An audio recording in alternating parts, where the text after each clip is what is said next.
The October sun burns orange through the maple trees as I sit on Grandma Margaret's porch steps, my purple backpack slumped beside me like a deflated balloon. My Nintendo beeps softly in my hands, Mario jumping from platform to platform, but my eyes keep drifting to the empty street where Mom and Dad's red Buick disappeared 3 hours ago. Just a few hours, honey. We need to sort some things out. Mom's lipstick had been perfect, her smile just a little too bright. Dad kept checking his watch, keys jingling in his pocket. A screen door creaks behind me. Grandma Margaret stands in the doorway, her hands twisting her apron. The confusion in her eyes, my stomach feel funny. Claire, sweetheart, why don't you come inside? It's getting chilly. Her voice wavers, like she's asking a question she doesn't want answered. I press pause on my game. They said a few hours.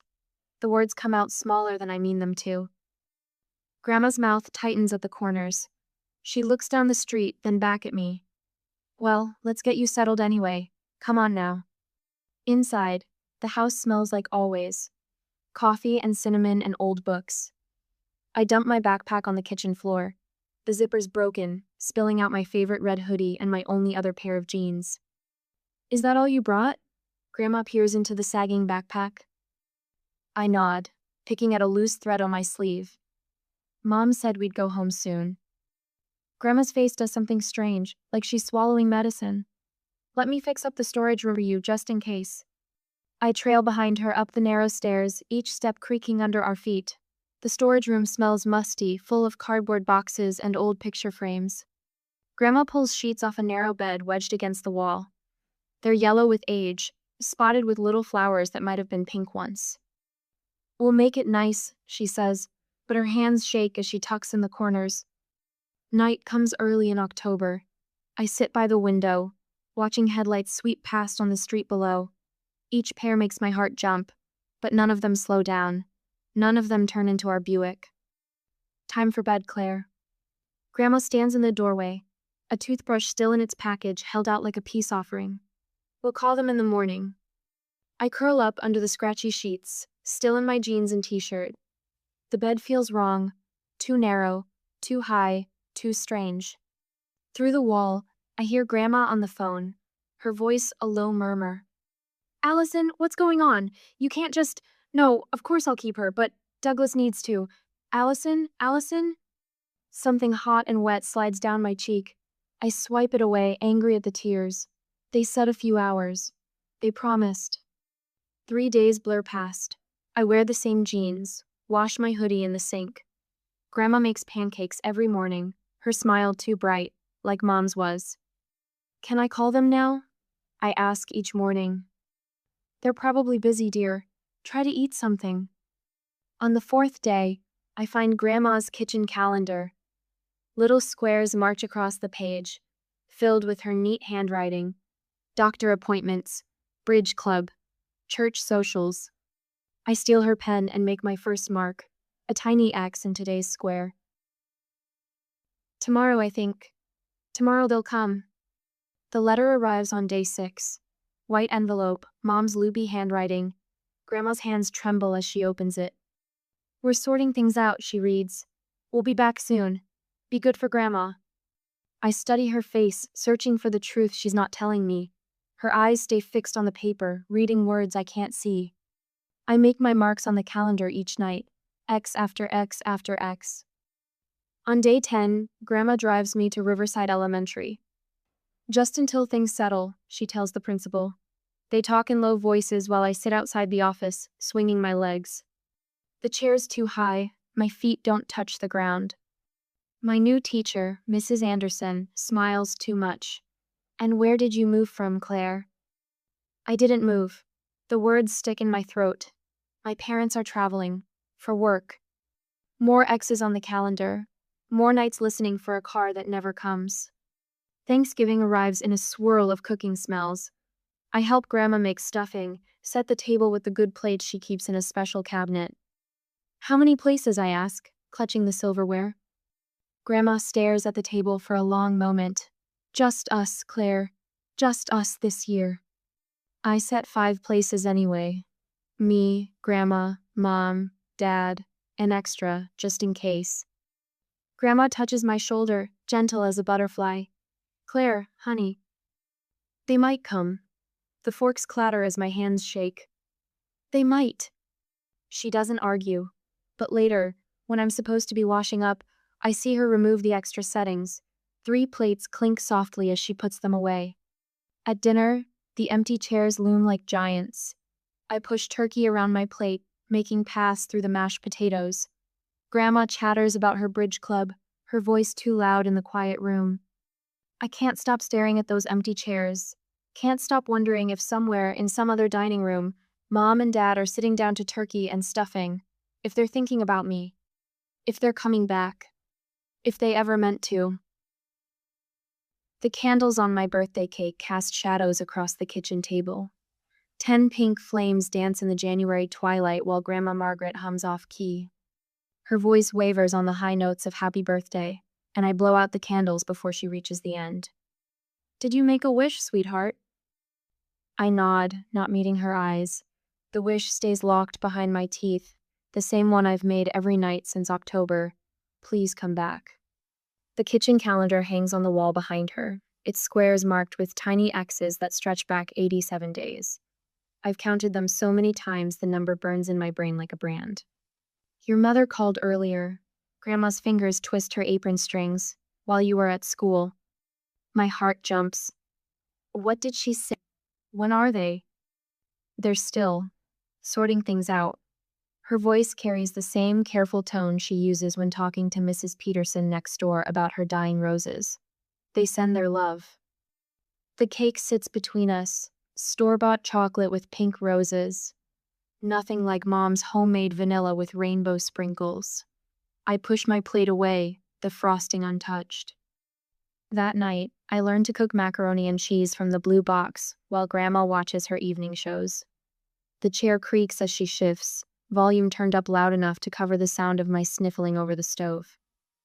When I serve her a bowlful, she pats my hand. Just like that, Claire. You're becoming quite the little cook.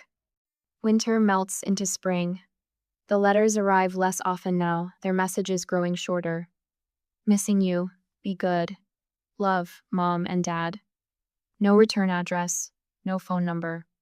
No explanation. One Tuesday morning, I wake early to find Grandma in her nightgown, phone pressed to her ear. Her back faces me, but her whispers carry through the kitchen. Allison, she's asking about you again. No, you can't keep doing this to her. She needs more than just a pause. Don't you dare hang up on. The dial tone buzzes loud enough for me to hear. Grandma's shoulders slump. I tiptoe back upstairs before she can turn around, slide under my covers, and pretend to sleep until she calls me for breakfast. At school, I perfect the art of disappearing. When Mrs. Anderson announces the mother-daughter tea party, I develop a stomachache. During parent-teacher conferences, I tell anyone who asks that my parents are still traveling for work. The lies roll off my tongue smooth as honey, practiced in front of my mirror at night. Claire shows remarkable progress in her studies. Mrs. Anderson tells Grandma during one conference. I sit outside the classroom, legs swinging beneath the too-tall chair, straining to hear. But she's so quiet in class. Does she have friends at home? She's adjusting, Grandma says in that same careful tone. It's been difficult. The Christmas card arrives on a Saturday morning. The envelope bears no return address, just Mom and Dad scrawled in Mom's looping handwriting. I carry it upstairs, unopened, add it to the stack in my dresser drawer. The pile grows taller, a tower of unread words. When Aunt Nancy visits in February, she brings real furniture for my room. This storage room nonsense won't do, she announces, directing the delivery men who haul up a proper bed, a desk, even curtains in soft yellow. Every girl needs her own space. I run my fingers over the smooth wood of the desk, imagining homework spread across its surface, diary pages filled with secrets, a permanent sort of place, not a temporary landing spot. Thank you, I whisper, and Aunt Nancy's eyes grow bright with tears. Mrs. Peterson next door teaches me to bake snickerdoodles one rainy afternoon. Your grandmother mentioned you like to cook, she says, showing me how to roll the dough in cinnamon sugar. Her kitchen smells like warmth and memory. 2 days later, at the library, Mr. Wilson saves new books he thinks I'll like. This one's about a girl who builds a treehouse. He tells me, sliding The View from Saturday across the counter, sometimes we have to build our own spaces in this world. Sarah Palmer becomes my first real friend in April. She sits next to me in math class, shares her fruit snacks, never asks why my parents miss every school function. When I visit her house for the first time, her mother hugs me tight enough to hurt. Time stretches like taffy. My 12th birthday arrives with no card, no call, no sign they remember. I find myself in the attic that night, a box of old photos in my lap.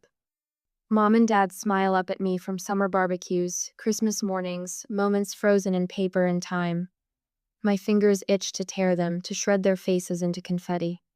Grandma finds me there, surrounded by scattered photographs. She doesn't speak, just sits beside me on the dusty floor and helps gather them up. That night, I write one last letter. Dear Mom and Dad, I don't want to wait anymore. The words spill across 3 pages, all my questions and anger and hurt. I fold it carefully, seal it in an envelope, write their names. It joins the unopened cards in my drawer, another bridge to nowhere. A week later, helping Grandma with dinner, I surprise us both. Can you pass the salt, Gram? The nickname slips out soft as a sigh. Her hand trembles as she passes the shaker, eyes bright with unshed tears. That evening, I stand before the kitchen calendar. 87 tiny X's have grown into hundreds, marching across months like fallen soldiers. I reach for the pen, hesitate, then lay it down. Tomorrow, I won't make a mark. Tomorrow, I'll stop counting days. Family isn't measured in presence, I write in my journal that night. Sometimes it's measured in absence, in the spaces between heartbeats, in the silence between words, in the people who stay when others walk away. Time passes that way quickly. Outside my window, the October maples burn orange against the darkening sky, same as they did 3 years ago. But I'm not waiting on the porch steps anymore. I have homework to finish, a desk to sit at, a space that's mine. The calendar hangs blank on the wall, tomorrow's square, clean and empty, ready for whatever comes next. 2 weeks later, the electric bill flutters in my hands like a wounded bird. Numbers blur together as I count the cash from my grocery store paycheck for the 3rd time, still $20 short. My stomach clenches as I write the check anyway, signing Margaret's name with practiced strokes. The forgery flows easier now than my own signature. Did you finish your geometry homework? Margaret calls from her recliner, voice raspy from her morning coughing fit. Almost. The lie slides out smooth as butter. The truth that I spent my study hall working extra hours at Johnson's Market stays locked behind my teeth. The detention slip burns in my back pocket, missing assignments the 4th time this month. But $20 is $20, and electricity matters more than equations I'll never use again. I seal the envelope, adding it to the pile of bills that grows faster than my paychecks can handle. The kitchen calendar mocks me with red circles around doctor's appointments, 3 this month for Margaret's worsening arthritis. Each one means another shift I'll need to pick up, another homework assignment that won't get done. 3 days later at school, Claire, Mrs. Martinez, my guidance counselor, peers at me over reading glasses. This isn't like you, your grades. I've been busy. I study the fraying hem of my jeans, the ones I've worn 3 days straight because laundry costs quarters we don't have. I understand things are difficult at home with your grandmother's health. You don't understand anything, the words crack like ice. Why should I care about school when no one cares about me? Her sharp intake of breath fills the silence. I want to snatch the words back, stuff them down where I keep everything else. But they hang there, raw and honest, until she slides a tissue box across her desk. I don't cry. Haven't since that first night on the porch steps, watching taillights fade into nothing. Instead, I stand, shoulder my backpack, and walk out. Behind me, Mrs. Martinez calls my name, but I'm already gone. The library becomes my refuge during lunch period. While other kids crowd the cafeteria, I hide in the back corner, scratching out stories in a dollar store notebook. Words flow easier than tears, spilling across pages in jagged lines about girls who fly away on midnight winds, who build homes in hollow trees, who save themselves when no one else will. The same day I went to my English teacher to update her about the essay I was writing. This is remarkable. Mrs. Winters holds my English assignment like it might shatter. The imagery, the emotion, Claire, have you considered writing for the school paper? I shrug, but something warm unfurls in my chest. It's just a story. It's more than that, she taps the final paragraph. This voice, this perspective on family, it's powerful, raw, real. I nod. Due to school circumstances and different arrangements, my first article runs in the March issue. Chosen family, blood isn't always thicker, spans 2 columns on page 3. I found Margaret in the kitchen that morning, carefully clipping it from the paper. Going on the fridge, she announces. Arthritis, gnarled fingers fumbling with the magnets, right where it belongs. That night, I catch her showing it to Mrs. Peterson from next door, pride brightening her tired eyes. Something shifts inside me, like puzzle pieces clicking into place. Maybe I can't fix everything broken in our lives, but I can create something new from the pieces. My world expands and contracts like a paper fan. School, work, home, repeat. Drive Margaret to appointments in her ancient Buick. Pray it starts each morning. Change sheets, cook meals, count pills into daily containers. Write stories between customers at the market, on lunch breaks, during the quiet hours when pain keeps Margaret awake and I sit beside her bed, notebook balanced on my knees. Aunt Nancy shows up more often now, bringing casseroles and concerned glances. She finds me one Sunday scrubbing bathroom tiles while Margaret naps. You're 16, Claire, you shouldn't have to. I don't have to, I choose to. The words come out sharper than intended. She chose me when no one else did. Aunt Nancy's face crumples like wet paper. Oh, honey. Don't. I stand, knees creaking like I'm the old one. Just don't. But she keeps coming, and slowly I let her help. She drives Margaret to physical therapy while I work extra shifts, brings groceries when the bills eat my whole paycheck. Signs permission slips in Margaret's shaky hand so I don't have to forge them. My circle widens, cautiously. Sarah from English class who lost her mom to cancer and gets it without getting it. Mr. Wilson at the library saving new books he thinks I'll like. Mrs. Winters slipping college brochures into my locker, highlighting scholarships for promising young writers. The acceptance letter from State University arrives on a Tuesday. Full scholarship including room and board. Margaret's hands shake as she reads it, tears spotting the cream-colored paper. I'll commute, I say quickly.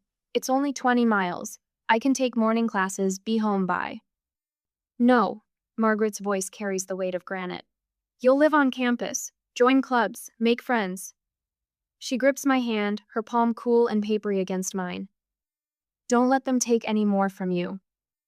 But who'll take care of you? Her smile trembles at the edges. I raised you to be strong, not stuck. My girl's going to college. I don't tell her how terrified I am of leaving, of failing, of coming home to an empty house like I did at 9 years old. Don't tell her that every acceptance feels like rejection in reverse, every achievement shadowed by abandonment. Instead, I help her into bed, adjust her pillows, and lay my latest story on her nightstand. This one's about a girl who builds wings from broken promises and flies toward tomorrow, carrying yesterday's love in her pocket like a smooth stone, worn soft by time and tears. My writer, Margaret whispers, touching the pages with gentle fingers. My brave girl. I curl up in the chair beside her bed, homework forgotten in my lap, and watch her drift to sleep. In the quiet, I imagine myself walking across a stage in cap and gown, diploma in hand. Imagine Margaret in the audience, proud tears in her eyes. Imagine proving that love isn't just who stays sites who helps you become strong enough to leave. The story writes itself in my head. Once, there was a girl who learned to forge signatures, balance checkbooks, and cook dinner one-handed while doing trigonometry. Who built a life from abandoned pieces and found family in unexpected places? Who discovered that some hearts, like some homes, have spare rooms just waiting to be filled with chosen love? Tomorrow, I'll skip lunch to finish my calculus homework. pick up an extra shift at the market, help Margaret with her exercises. But tonight, I let myself dream of dorm rooms and fresh starts, of a future written in my own hand, signed with my own name. After all, I learned from the best how to make a home from whatever life gives you. 4 years from now on, I will do my best to create my own. 4 years later, the hospice nurse's footsteps fade down the hallway. Purple dawn seeps through the curtains, casting shadows across Margaret's still face. My hand rests on hers, counting the spaces between breaths until they stretch longer, until they stop altogether. No drama, no last words, just the quiet sound of a final exhale, like wind through autumn leaves. I sit there holding her cooling hand until sunlight fills the room. The morning moves in slow motion, the nurse returning, phone calls to make, papers to sign. My voice stays steady, mechanical. Name, date, time of death, relationship to deceased. Primary caregiver, next of kind. Aunt Nancy arrives within the hour, her silver hair still in curlers. "Oh, honey," she whispers, pulling me into a hug that smells like coffee and Jean Naté perfume. I let her hold me for exactly 3 seconds before stepping back. "I need to start the arrangements," I say, moving toward Margaret's study. She left instructions. The manila envelope sits in the top drawer, exactly where she told me. Inside, every detail spelled out in her precise handwriting. Funeral home, cemetery plot, hymn selections, even the outfit she wants to wear. My practical grandmother organizing her own goodbye. Between the papers, a sealed letter addressed to me. I slip it into my pocket unopened. Not yet. Not today. 2 hours later, the funeral director, Mr. Peterson, remembers me from church. His handshake is dry and professional as he walks us through options. I choose the simpler casket Margaret specified, ignoring his gentle suggestions of upgrades. She wouldn't have wanted the extra expense. "And the obituary?" he asks, pen hovering over his notepad. "I'll write it," I say. The words already lined up in my head, precise as soldiers. Margaret Ellen Reynolds, beloved grandmother, dedicated teacher, faithful friend. Survived by her granddaughter Claire. No mention of her daughter Allison or son-in-law Douglas. The living can be as absent as the dead. The morning of the funeral dawns bright and cold. October sunlight streams through stained glass, painting rainbow shadows across Margaret's closed casket. I stand beside it in the black dress she helped me pick for college interviews, accepting condolences from a blur of familiar faces. Mrs. Wilson from the library brings banana bread. My old English teacher presses a card into my hand. Sarah, my best friend since 10th grade, stations herself nearby with tissues and quiet support. The scent of funeral flowers fills the air, lilies and chrysanthemums that Margaret would have called a waste of good garden space. A sudden hush falls over the room. The air changes, like the pressure drop before a storm. I turn, and 11 years collapse into a single heartbeat. They stand in the doorway, frozen in time. Mom in a tailored black suit, her blonde hair shorter but still perfectly styled. Dad beside her, more gray at his temples, but wearing the same apologetic half-smile that appeared whenever bill collectors called. The room spins. Bile rises in my throat. My fingers grip the casket's polished edge as the floor tilts beneath my feet. Sarah's hand finds my elbow, steadying me. Aunt Nancy materializes on my other side, a wall of floral perfume and protective anger. Mom steps forward, arms outstretched. "Oh, sweetheart, we've missed you so much." Her voice unlocks something in my chest, not the child's longing I once felt, but a white-hot fury that burns away the dizziness. I step backward. "Who are you?" She freezes, painted lips trembling. Dad moves forward, one hand touching her shoulder. "Claire, honey, we know things were really hard back then." Hard? The word tastes like metal in my mouth. The fury crystallizes into something colder, sharper. 11 years. You missed 11 years. Whispers ripple through the funeral home. Someone coughs. The organist, oblivious, practices hymn fragments that float discordantly through the air. "Please," Mom says, "can we talk? We want to make things right." I look at her perfectly manicured hands, clutching a designer purse that probably cost more than my textbooks this semester. At Dad's expensive watch, gleaming beneath his suit cuff. At their faces, lined with what they probably think is regret. Make things right? My voice comes out soft, controlled. Did you bring a time machine? Can you give me back my 10th birthday? My high school graduation? The nights I helped Grandma up the stairs when her arthritis got bad? We're still your parents, Dad says, steel entering his voice. The tone that once sent me scurrying to my room now bounces off me like rain on glass. No. I rest my hand on Margaret's casket. She was my parent. She stayed. You're just the people who left me on a porch. The church basement reception feels endless. I stand by the coffee urn, accepting condolences and watching my parents work the room. They move from table to table, shaking hands, accepting sympathetic pats. Poor things, having to deal with their difficult daughter on today of all days. Such a shame about Allison's mother. Family difficulties are so hard. Dad approaches with a paper plate of untouched sandwich triangles. His rehearsed speech about family healing dies as I meet his eyes. Why? The question cuts through his prepared words. Why did you abandon your 9-year-old daughter? His face reddens. Around us, conversations stutter to a halt. Claire, this isn't the place. When is the place? The coffee cup shakes in my hand. Another 11 years from now, when the next funeral brings you crawling back? We were trying to protect you, he says, but his eyes slide away from mine. From what, love? Stability? Having parents? Each question lands like a slap. The only thing I needed protection from was you. The cup crumples in my fist. Coffee splashes across the linoleum. As people scramble for napkins, I walk away from the mess, away from their excuses, away from the child I was who believed in promises kept. The afternoon sun still burns orange through maple trees as I drive home alone. The same trees that watched me wait on Margaret's porch, believing in love's return. I was wrong then. I'm not wrong now. Margaret's letter stays unopened in my pocket, heavy as inheritance, light as grace. The funeral home's last mourner shuffles out, leaving behind the lingering scent of stale coffee and sympathy casseroles. I stand in Margaret's kitchen-y kitchen, now staring at the wall calendar she religiously updated each month. Her careful handwriting marks doctor appointments that will never be kept, bridge club meetings she'll never attend. My fingers trace the dates, remembering how I once marked the days of waiting on a different calendar 11 years ago.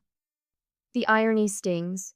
I inherited her house the same way I inherited her life through abandonment. After the funeral, I returned to campus due to college obligations, but now during a holiday I came back. One Wednesday afternoon, the phone buzzed in my pocket. Another voicemail from Mom. They're accumulating like dead leaves in autumn, messages I'll never rake through. The kitchen window reflects my expression. Jaw tight, shoulders squared against incoming storms. Claire? Aunt Nancy's voice drifts from the doorway. You don't have to stay here alone tonight. It might feel strange after some time. We have the guest room ready. I turn, catching her worried look. The same expression Margaret wore that first night, watching me unpack my purple backpack with its single change of clothes. I'm fine here, I say, my voice steady. This is home. Nancy nods, understanding what I can't bring myself to say. I won't leave this house the way they left me. The manila envelope from Margaret's lawyer sits unopened on the kitchen table.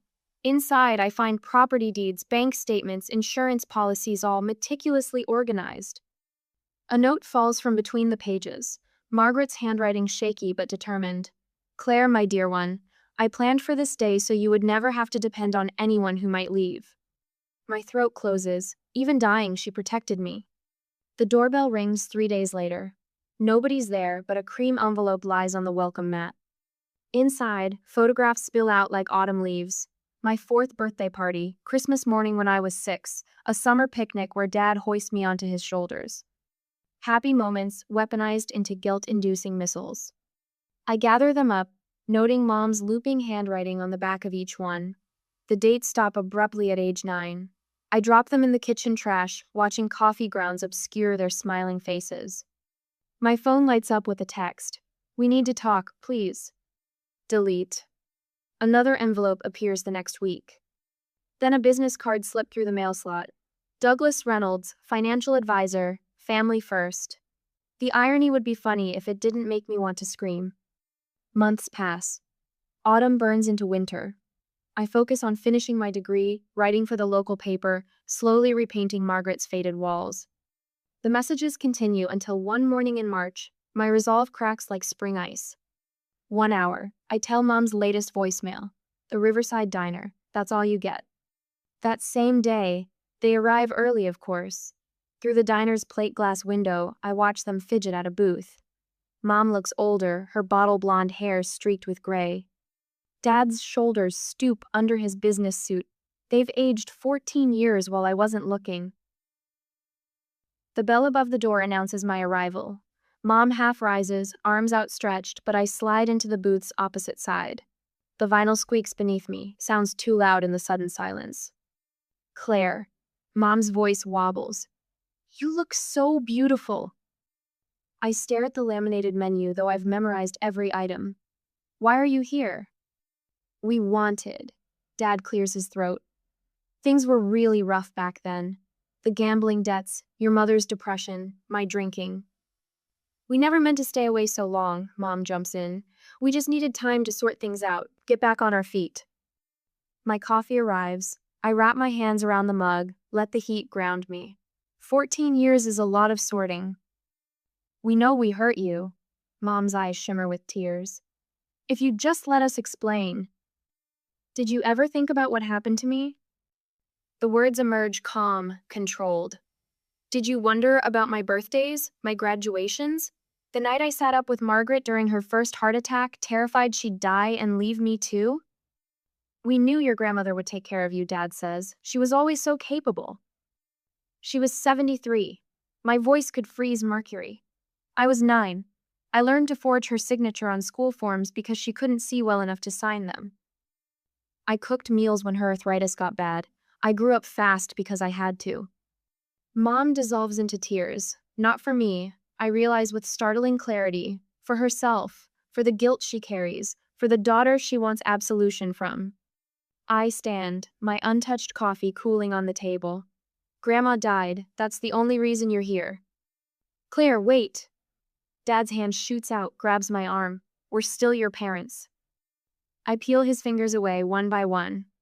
No, you're the people who left me on a porch. The people who made a 9-year-old girl think she wasn't worth coming back for. Please. Mom's mascara tracks black rivers down her cheeks. We can start over. We have time. A bitter laugh escapes me. Margaret had time. She used it. Every day, every year, she was there. You? I shoulder my bag. You wasted yours. The diner's bell chimes my exit. Behind me, I hear Mom's sobs, Dad calling my name. I don't look back. The morning sun warms my face as I walk to my cardo, my home, to the life I built without them. Let them sit there with their cold coffee and colder regrets. I have Margaret's roses to plant this spring. 6 months later, the morning sun catches dust motes dancing through Margaret's old craftsman windows. I run my palm across the freshly painted kitchen wall, remembering the faded yellow wallpaper that used to peel at the corners. The new sage green brightens the space, making it mine. Coffee burbles in the percolator Margaret used every morning for 30 years. I kept it, along with her cast iron skillet and the old wooden spoons worn smooth from decades of stirring. Some things deserve to stay. Sarah arrives first for Sunday dinner, bearing a bottle of wine and new photos of her daughter. The paint looks perfect, she says, dropping her keys in the ceramic bowl by the door, another of Margaret's touchstones I couldn't bear to replace. Though I still can't believe you did it all yourself. YouTube tutorials, I say, pulling down wine glasses, and a lot of painter's tape. The front door swings open again as Mark and Patricia from my support group arrive, followed by David from the library where I volunteer. Soon the kitchen fills with the smell of roasting chicken and the murmur of easy conversation.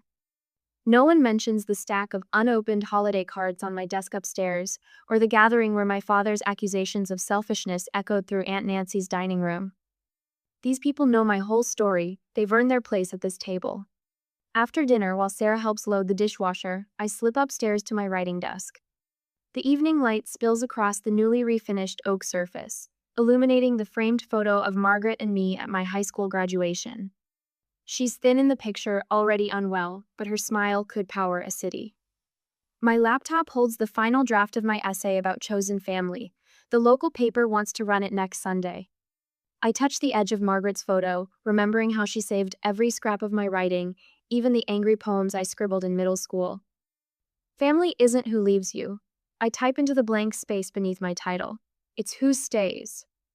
The words flow easier now, after months of therapy and support group meetings. I write about the box of parents' letters I finally moved to the attic, no longer needing them under my bed like some kind of talisman. About Margaret's roses I've planted in the backyard, their thorny stems already reaching toward spring. About the scholarship fund I've started in her name at the community college, small now, but growing. A car engine sounds outside, then slows. My fingers pause on the keyboard.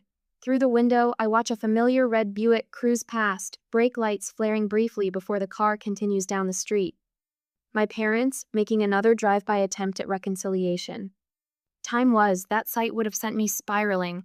Now I just feel a quiet certainty, like stones settling at the bottom of a clear stream. I save my document and head downstairs.